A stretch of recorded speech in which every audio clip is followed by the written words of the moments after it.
সোনা বন্ধু তুই আমারে কলি রে দিবানা, মনে তো মানি না, দিলে তো শুনি না।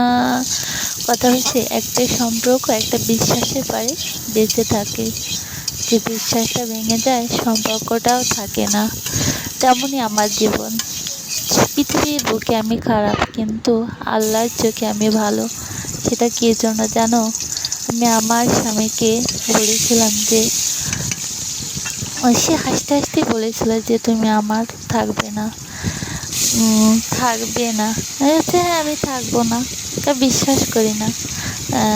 তুমি পারলে কোরআন শরীফটা ছুঁয়ে বলো তো।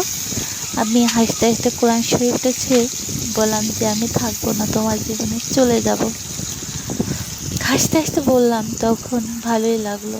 স্বামীর মন রক্ষা করতে পরে আমার অন্ধ চোখটা খুলে গেল যে আমি আল্লাহর কোরআন ছুঁয়ে প্রতিজ্ঞা করলাম, সেটা আমি পালন করব না, এটা হতে পারে না। তা মনের মধ্যে খট খাইতে লাগলো। হঠাৎ বাবা মারা গেল, সে দেখতে আসলো না। মনের ভিতরে আরো প্রতিশোধ জেগে উঠলো, রে মা বাবা মরে গেল, মৃত ব্যক্তিকে দেখতে আসলো না।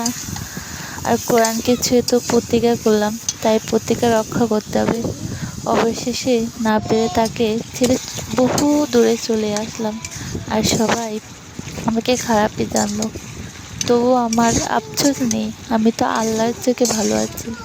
আল্লাহ তো জানে আমার দিলের কথা, কে না জানো, আল্লাহ তো সাক্ষী আছে।